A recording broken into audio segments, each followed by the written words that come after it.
G'day Internet world, this is George talking to you right now on the 9th of June 2026. Yes, what else would you expect? This is today's message of hope. Let's start. Researchers at Middlebury College recently published a paper with a title that looked interesting. Is the iPhone birth control? There's a lot of things that would conjure in my mind, but let's stick to the topic. That's an actual academic paper, by the way, published this year by the National Bureau of Economic Research. Now, the methodology, it's absolutely serious. It's reported US fertility rates have fallen 22% since 2007. I suspect that in many parts of the world, that's the trend too. So, economists spent years pointing at the recession, housing costs, and contraception. But as we all know, the economy did recover and the births didn't come back. Interesting. So these researchers isolated counties with an early AT&T coverage. That's the equivalent of the Telstra in America. So it's the only network carrying the iPhone until 2011, that is, against counties with little or none coverage. This is what they discovered. You see, they found that access to smartphone correlated with birth rate declines of between 4.5% and 8% among women aged 15 to 19, and also between 3% and 6% among women in their early 20s. Like I said, that's quite an extensive studies they've done. So they're the conclusion, that is less in-person contact and more rising screen consumption as a substitute for lived experience. How is that possible? It's possible, George, especially in 2026. Now, I use my phone every day. This is not a sermon against the device. Okay, I want to put that out there right there first. But that finding made me ponder, because something in it I recognize. Oh yes. Now, I lived in Singapore for a few years, before the iPhone got crazy. One afternoon, I watched a maid spoon feeding a boy. It must have been maybe 10 years old, while he sat completely absorbed in a Game Boy handheld console.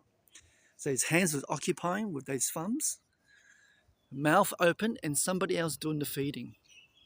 He wasn't a naughty kid. His family was from my church, and we knew the family. But I never quite shaken that image, you see, because I've seen it everywhere since. Someone, and you will notice this, someone walking straight towards you on the footpath, eyes on the screen, and you have to step aside, right? You swivel. They pass through the space where you were standing and don't register you at all. How rude. But let's be blank. Let's be upfront. We've all done some version of it, right?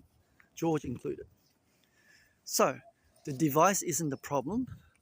The question is whether you're running it or it's running you. Yeah, I'll repeat that again.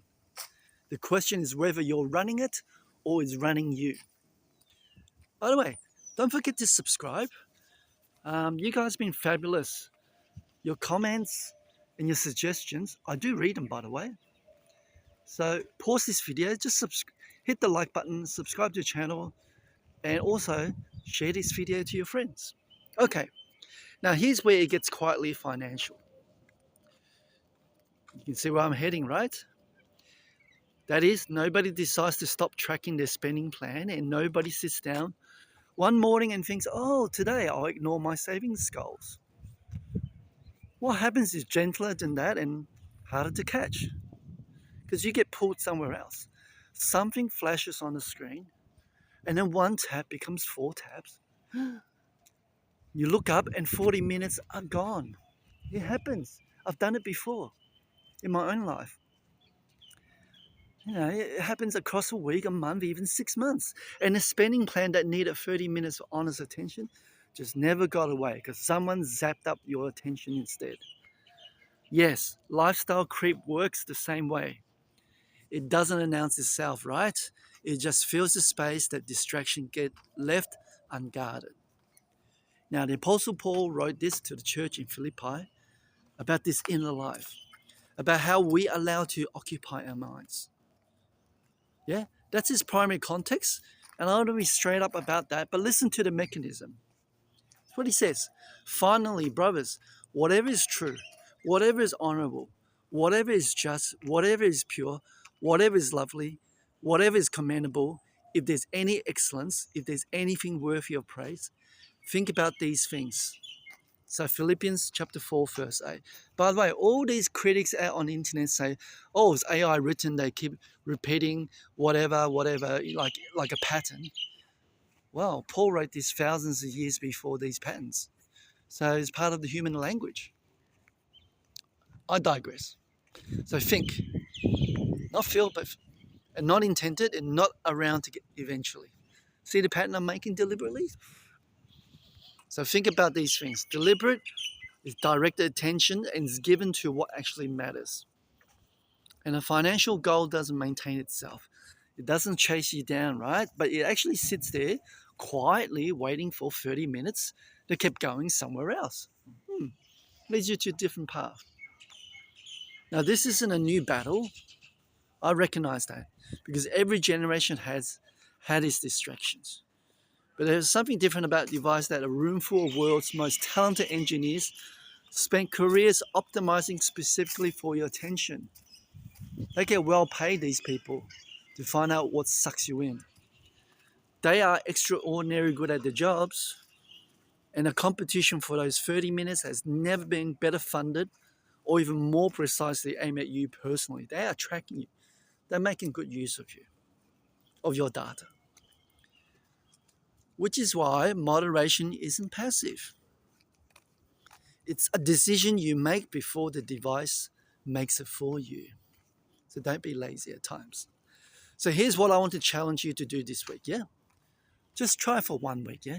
Before you open the social media in the morning, just pray and then open your spending plan first. One act of direct attention. That's all I'm asking. Don't make it look like it's a crusade or a detox. Don't be dramatic.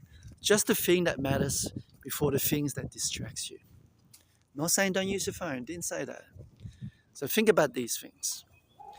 The researchers noted that the governments are only now pointing at a device that has been in our pockets for 17 years. All these under 16-year-old bans and so on. It's coming to effect, I believe, worldwide soon. Some things hide in plain sight for a very long time. The boy in Singapore wasn't a bad kid, right? I said that. He just hadn't learned yet that something in your hand can quietly crowd out something that matters more. My friends, what's your spending plan telling you right now that you haven't set?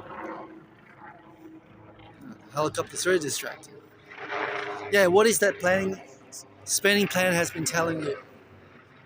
It's a police one. All right, that's all for today. That's my message of hope. I look forward to seeing you tomorrow.